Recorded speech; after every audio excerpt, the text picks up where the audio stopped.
Hay un hecho y en el medio muchas interpretaciones.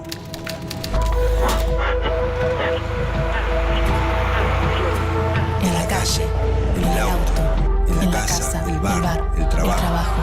Hay distintos puntos de vista en el medio de tanta información. Ahí estamos nosotros, en el medio del ruido. En el medio hay un hecho y distintas miradas. En el medio hay un hecho y muchas verdades. En el medio hay mensajes y miradas. Y nosotros estamos ahí.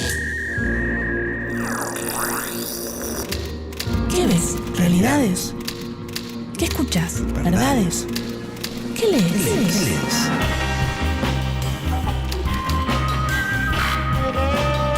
En el medio de las noticias, en el medio de la vida, en el medio de la verdad, en el medio estamos nosotros, aturdidos, confundidos.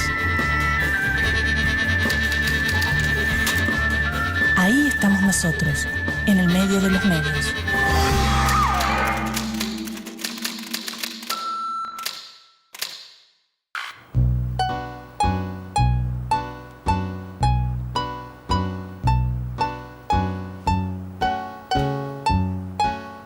Existen dos enfoques, dos miradas profesionales ante una noticia. Una de ellas supone una aproximación local, mientras la segunda reporta hacia distintas latitudes del planeta, interpretando nuestra realidad política, social y cultural, a través del trabajo subjetivo de un extranjero. ¿Cómo informa entonces un periodista de un país sobre la realidad de otro país? Tratar de relatar la realidad de un país que es extranjero para la gran mayoría de los televidentes, en este caso en televisión.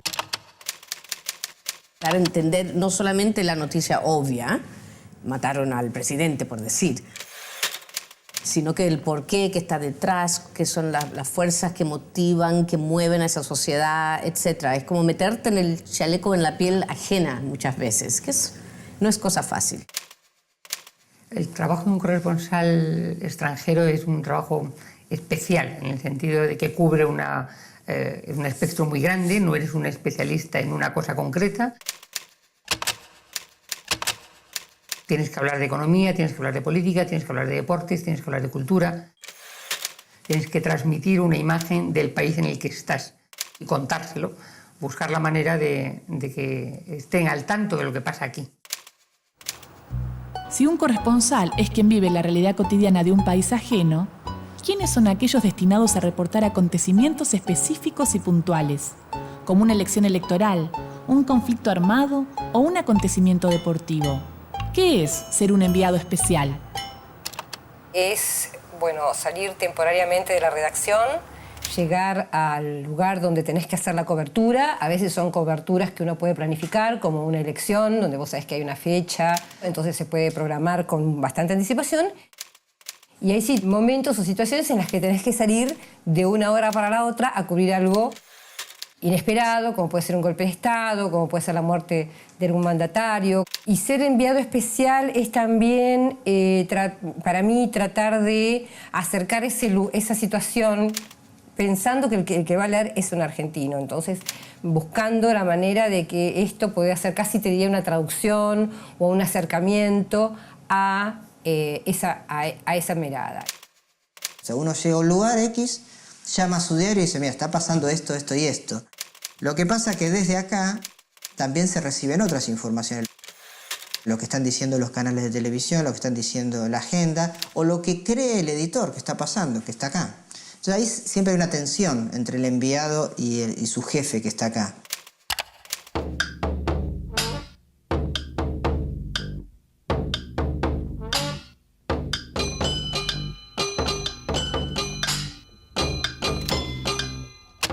Vamos a charlar con el redactor jefe de la agencia de noticias vietnamita. ¿Cómo trabaja un corresponsal vietnamita en la Argentina? Nosotros tenemos la misión de cubrir Argentina y los países sudamericanos. ¿Y qué temas pide Vietnam? Argentina es un país muy conocido en Vietnam, sobre todo por su fútbol, su cultura, su tango y últimamente su carne y su vino. ¿Y cuántas horas de diferencia hay con Vietnam? Son 10 horas de diferencia. O sea que ustedes, ¿cuándo envían la información? Nosotros a veces enviamos muy tarde, incluso a las 12 de la noche, porque son las 10 de la mañana de allá. Pero es que allí la gente trabaja por la mañana, principalmente. Entonces tenemos que seguir cerca de cómo allá capta las informaciones. Los corresponsales extranjeros, por lo general, lo que hacen es leer los diarios del día y en base a la agenda marcada por los diarios del día, transmiten la información, hacen una selección de lo que leen en los diarios del día. Por lo tanto, la selección de temas ya ha pasado primero por un tamiz, que son los medios de comunicación a los cuales uno accede. Por eso se necesita una información muy responsable, muy verdadera, que pueda ser comprobable.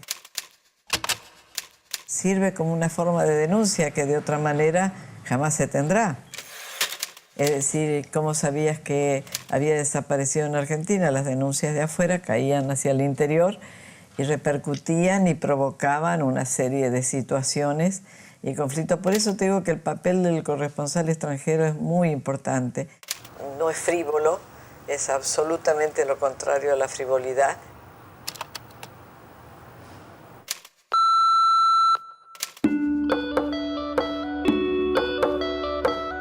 ¿Cuáles fueron los acontecimientos históricos que hicieron indispensable la aparición de la figura del corresponsal extranjero? 1848, Nueva York. Nace la agencia de prensa Harbor News Association, cuyo nombre hace referencia a la recolección de noticias de los buques que llegan al puerto, las cuales se anticipan al ataque con el envío de pequeñas embarcaciones. En 1892 toma el nombre de Associated Press. 1854, Inglaterra. El diario londinense The Times envía a su reportero, William Howard Russell, a cubrir la guerra de Crimea. Posteriormente, Russell cubre otros conflictos, la Guerra Civil Estadounidense, la Guerra Austro-Prusiana y la Guerra Franco-Prusiana. Por el tono de sus escritos, desfavorables a la corona británica, el príncipe Alberto sugiere su linchamiento, que finalmente no se lleva a cabo. 1856. Se instala el primer cable telegráfico transatlántico que permite transmitir en forma más rápida las informaciones entre continentes. 1874. Argentina. Durante la presidencia de Sarmiento se inaugura el cable telegráfico transatlántico que conecta a Buenos Aires con la red mundial. Desde entonces, los diarios argentinos incluyen mensajes telegráficos de distintas partes del mundo. 1897. Uruguay. El argentino Roberto Pairó cubre la revolución de Aparicio Saravia. Así se registra en Latinoamérica uno de los primeros antecedentes de corresponsalía de guerra en el exterior. Siglo XX. 1911.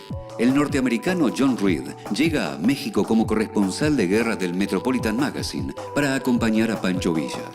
Sus entrevistas sobre la revolución tienen un gran éxito y son editadas en un libro titulado México Insurgente. También presencia como corresponsal la Primera Guerra Mundial y la Revolución de Octubre en Rusia. Experiencia que lo lleva a publicar en 1919 otro célebre libro, 10 días que estremecieron al mundo. 1936. El 5 de septiembre de 1936, y durante la Guerra Civil Española, el húngaro Robert Capa toma la foto que lo inmortaliza como el corresponsal de guerra más famoso del siglo XX. Muere en 1954, mientras cubre la guerra de Vietnam al pisar una mina escondida. 1944. Ernest Hemingway viaja a Europa como corresponsal de guerra y forma parte del desembarco en Normandía. Anteriormente, había participado como corresponsal en la Guerra Civil Española, trabajando para 60 periódicos y revistas norteamericanas. 1965. Se abre en Buenos Aires la primera corresponsalía de la agencia EFE en Latinoamérica. De esta forma, la empresa inicia su expansión en el mercado iberoamericano. En junio de 1976, de la mano de un grupo de periodistas, entre los que se destaca Rodolfo Walsh, nace la agencia de noticias clandestina, Ancla. Desde entonces, se comienzan a emitir cables que se envían a las redacciones y a corresponsales extranjeros sobre la situación de extrema censura que se vive en la dictadura argentina. 1982. Desde el 2 de abril de 1982, con el inicio de la Guerra de Malvinas, las autoridades británicas implementan un sistema de control de los periodistas. En tanto, en Argentina, las noticias editadas que llegan desde el frente de batalla auguran una victoria. Pero la realidad demuestra otra cosa. 1990. En la Primera Guerra del Golfo se acepta a los periodistas en el campo de batalla solo si son previamente seleccionados. La información recopilada por los corresponsales debe pasar por la mirada de un relacionista del Pentágono. En marzo de 2003 comienza la guerra de Irak. En este caso se permite transmitir desde el lugar del conflicto con datos estadísticos brindados por las tropas, pero se evitan las declaraciones y las entrevistas a civiles. El 29 de junio de 2009, tras el golpe de Estado dado en Honduras, las fuerzas, lideradas por el presidente de facto, suspenden la transmisión de las cadenas CNN en español y Telesur, entre otros medios de comunicación.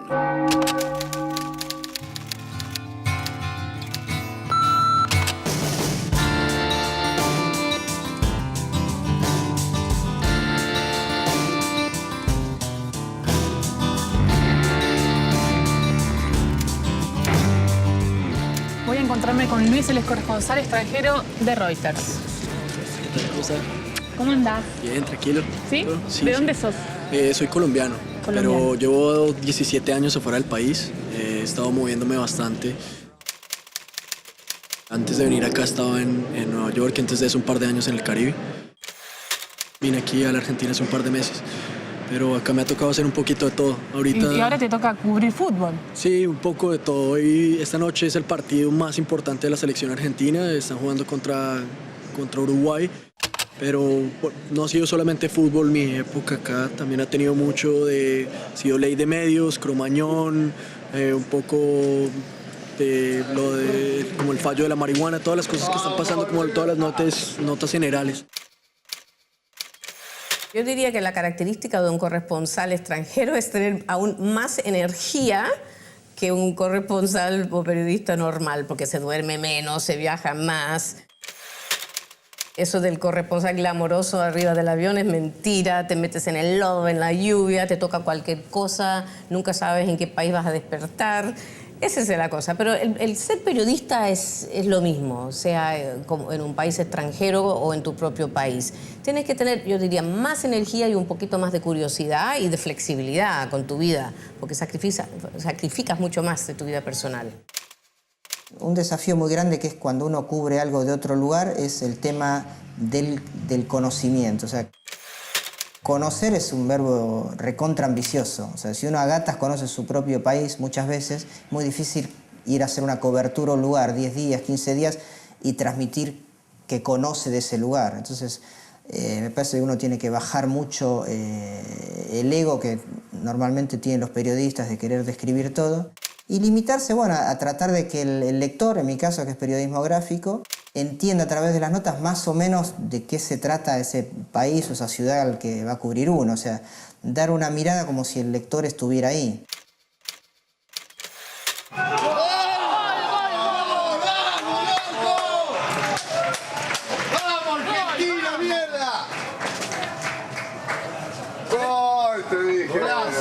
¿Cómo fue el No nos alcanzó a presentar cuál era tu nombre. Marcos. Más allá de la visión personal de cada corresponsal, y como ocurre en todos los ámbitos de la prensa, cada reporte de un periodista está supeditado a la línea editorial de la empresa mediática para la que trabaja. Acaban de meter un gol, ya tiene los testimonios. Ahora Luis va a llamar a la corresponsal que está en la sede escribiendo la nota. Hey, how are you? Good to hear. So can I feed you some quotes? I got Luis Guerrero. He's 45. Bueno, hasta ahora la selección fue un desastre. La selección no jugó nada. Y para el país es malo porque la Argentina es re futbolero, es un caos. Nosotros todavía tenemos a nivel global un flujo de información manejada por una concepción eurocéntrica del mundo, Europa como centro del mundo, los medios angloparlantes. Por eso las grandes agencias de noticias son las que dispersan la información por todo el mundo, pero siempre pensando en sus casas matrices, en sus casas madres, que son europeas o norteamericanas. Por lo tanto, se piensa primero en ese público. Voy a dar un ejemplo concreto.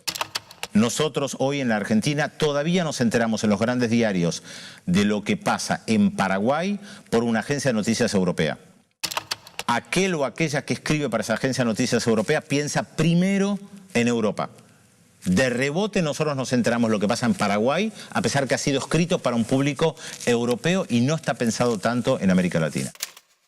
Yo trabajo para una agencia que trabaja mucho noticias financieras, entonces para nosotros es muy importante cultivar fuentes que nos pueden decir qué son los pasos que va a tomar el país en cuanto a la economía, en cuanto al mundo de finanzas. Entonces para nosotros el trabajo del corresponsal es llegar a conocer bien a personas que operan en distintos sectores de la economía para poder contar a un inversionista de afuera cómo viene el ambiente dentro del país. Quien marca la agenda para un periodista en Reuters es el cliente de Reuters. Eso no es algo que marca la agencia en sí ni el periodista. Nuestros clientes son grandes bancos, grandes casas de inversión, grandes empresas que quieren saber qué es lo que está pasando en Argentina. Entonces, yo tengo que informar sobre las cosas que son de interés para ellos. Muchas veces ahora nosotros estamos reportando mucho sobre el riesgo político en un país. Y eso, qué nuevas políticas vienen, cómo van a afectar a la economía, cómo van a afectar a los negocios. Entonces, a mí me guía mucho lo que quiere el cliente. ¿Y qué tenés en cuenta a la hora de informar hacia otros países, no? Creo que no hay espacio para opinión en nada de esto, ¿verdad? O sea, tal vez un poco de sensibilidad, de estilo propio, de ser respetuoso con las personas, que no tratarlas como fuentes, sino como personas que uno en verdad les está dando el tiempo y que le han dado el tiempo a uno para hablarle y contarle una historia, ¿no? Intentar contarla de la mejor manera posible, pero sí, no, mi opinión no cuenta en nada, absolutamente nada, ni quiero que cuente. Es mucha responsabilidad. Sí, tiene mucha responsabilidad, pero también tiene mucha recompensa también saber que el trabajo del día puede ser leído por tantas personas, ¿no?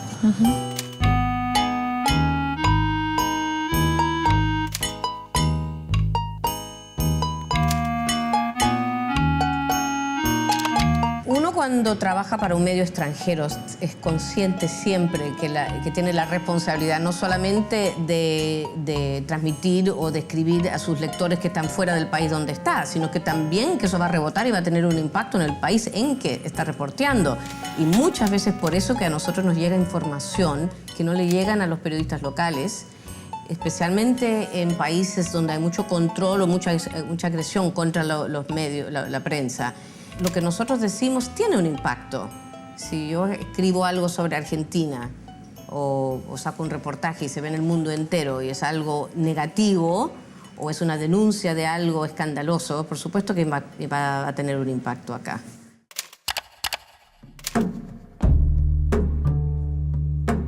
Cuando se inició el golpe de 1976, una de las primeras medidas que tomó la Junta Militar fue controlar y censurar los medios de comunicación. En aquel momento, se publicaba el periódico Buenos Aires Herald, único diario argentino de lengua inglesa. Robert Cox era su director.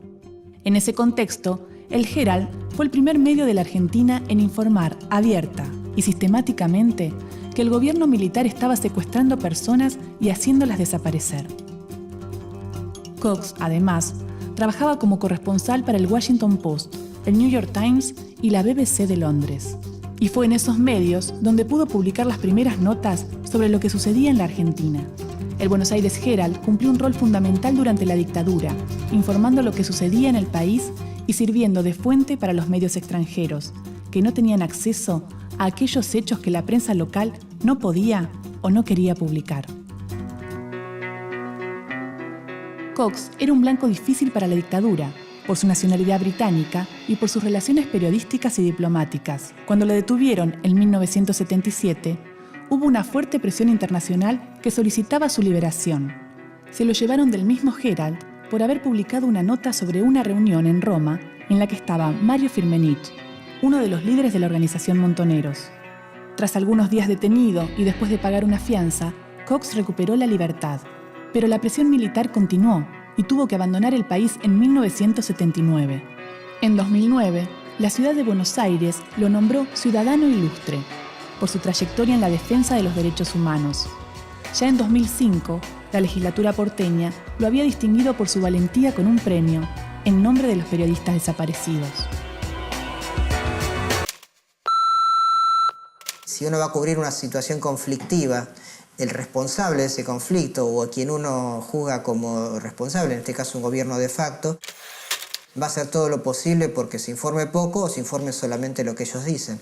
Y la forma de hacerlo es impidiendo la visa, impidiendo la entrada, agrediendo en el caso de, los corresponsales dentro de la profesión nuestra son el sector donde más víctimas hay, víctimas mortales en una situación extrema como una guerra o un conflicto larvado pero una guerra interna, o hasta represalias, golpizas. En este último conflicto de Honduras estaban cerradas las fronteras, entonces muchos corresponsales hondureños no pudieron pasar durante los primeros días y se perdieron varias cosas. En mi caso yo tuve que entrar por otro país, que es El Salvador, porque estaban cerrados los aeropuertos. O sea que a veces los corresponsales han tenido que estar clandestinos en algunos países por las persecuciones del gobierno de turno. Nos sucedía a nosotros con Somoza, en Nicaragua con los salvadoreños. Murieron muchos periodistas en El Salvador, en Guatemala, en los tiempos de Somoza en Nicaragua, por muchos corresponsales extranjeros. Es una de las zonas donde mayor cantidad de gente murió por decir lo que debía decir, o lo que consideraba que era lo que debía decir, o lo que estaba viendo, lo que era la verdad de los hechos que estaban sucediendo.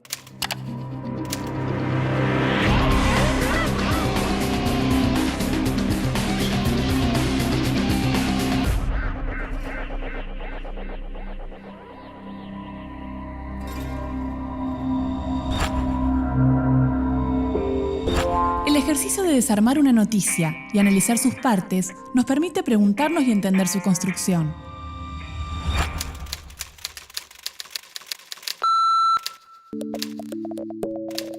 El 28 de junio de 2009 se estaba llevando a cabo un golpe de Estado en Honduras. Militares destituían mediante un secuestro al presidente democrático Manuel Zelaya. La tarea de los corresponsales en este hecho fue imprescindible, pero ¿alcanzan sus coberturas para brindar acceso a la información? La CNN en español se refería así al tema. En el país, y nuestra enviada especial a la capital hondureña, Krupskaya Liz, ha seguido en las calles la situación. Hasta el momento no hemos visto mayores señales dentro de la población, más bien continúan a la expectativa. La gente que está a favor de la decisión que ha adoptado el día de hoy el Congreso han señalado que esto de alguna manera fortalece la vida democrática, y es que aseguran el presidente Zelaya estaba convocando a un referéndum para su posible reelección precisamente en las consultas que estaban por realizarse el día de hoy. Hemos recibido decenas, si no cientos de llamadas y de correos electrónicos, en su mayoría de gente diciendo que el mundo necesita saber que los hondureños sí apoyan lo que hizo hoy el Congreso. Son muy pequeños los focos donde ha habido manifestaciones en contra de la destitución del presidente Zelaya. Por otro lado, el mismo día, Telesur, la empresa multiestatal creada con el apoyo de Argentina, Bolivia, Cuba, Ecuador, Nicaragua y Venezuela, también se refería al tema, pero desde la calle. Establecemos contacto con nuestra corresponsal, Adriana Sibori. Estamos aquí todavía frente al Palacio. Se sigue llegando las personas en apoyo a Zelaya. El ejército sigue rodeando, tomó esta casa. Vamos a transmitir a Florencia Salgado, ella es periodista. Ella fue rehén de estos militares, ella es periodista de la Casa Presidencial. Al ser abortados por los militares que corrían, se desplazaban por toda casa de gobierno. Procedieron luego a todas las oficinas de Casa Presidencial a capturarlos. Nos apuntaban con las armas y corrían como locos. Siguen llegando más y más personas quienes exigen el retorno a sus funciones, el retorno del presidente Manuel Zelaya, que se encuentra en este momento secuestrado por fuerzas militares. Ante un mismo conflicto, dos corresponsales de dos empresas de noticias diferentes ven una realidad distinta. Mientras algunos informativos buscan entrevistar a civiles para informar sobre la situación, CNN elige entrevistar al presidente de facto Roberto Micheletti, elegido por un Congreso hondureño cuestionado en su legitimidad, tras apoyar el secuestro del presidente electo Manuel Zelaya.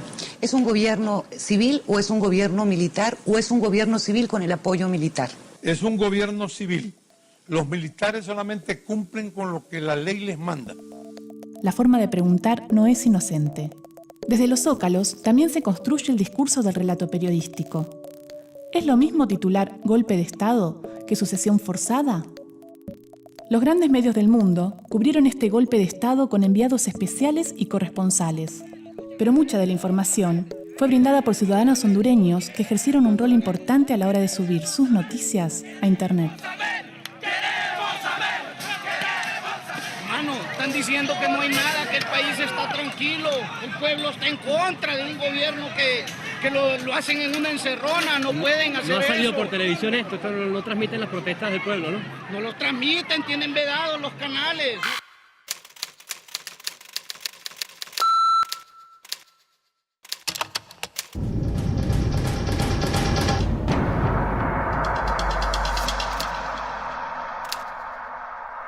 San, ¿y qué cosas de la cultura argentina adaptaste y cómo cuidas tu cultura? ¿Qué cosas tenés de Vietnam? Los vietnamitas nos adaptamos muy fácil a todas las condiciones.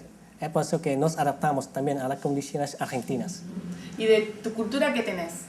Bueno, por ejemplo, es un ejemplo que voy a mostrar. A ver. Gracias.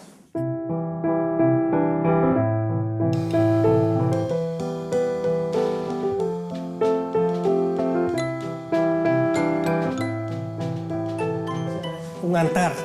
Oh, ¿verdad? Son dos altares. Mira, nosotros, los altares son los objetos, los elementos infaltables en todas las casas. Si va a Vietnam seguro se da cuenta de eso. Pero aquí en Argentina también tratamos de mantener esa tradición. Aquí ven dos altares. Sí. Uno que está un poco más arriba, más alto.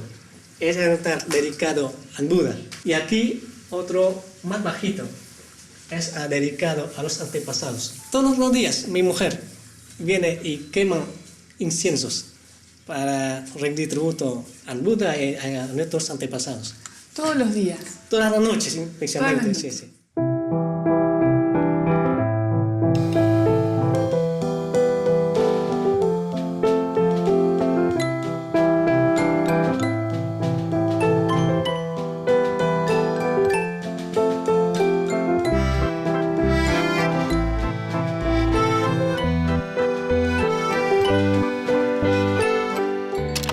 Yo creo que el corresponsal extranjero a veces tiene la posibilidad de contar mucho más que el periodista local porque tenemos menos restricciones. La verdad, somos mucho más libres, lo cual nos da una responsabilidad mucho mayor, pero como no tenemos muchas veces las consecuencias en lo personal, en lo económico, en lo político, las presiones que puedan sufrir periodistas locales, eso nos da la posibilidad de decir las cosas muy claramente. Cuanto más coberturas uno hace, logra aprender más cosas, cómo manejarse frente al poder de otro país, cómo manejarse frente a la prensa extranjera y los colegas con quienes compartimos y competimos también. Hay una gimnasia, pero me parece que es como en todo oficio. Dentro del periodismo es como una especialidad y cuanto más se alimente, más se va a lograr. Para no evitar confusiones o evitar comparaciones, algo clave es que ningún país es comparable al otro. Por eso te digo que es muy importante la preparación previa. Nadie puede ir a un país solo porque haya sido un buen periodista en un periódico determinado y se va, si es que no se prepara debidamente, porque entonces ahí es donde también pierde equilibrio la información.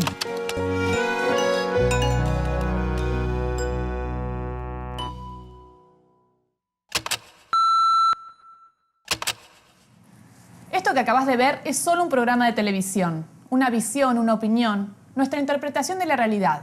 Es nuestra verdad, pero no es la única. Hay diferentes miradas sobre los hechos.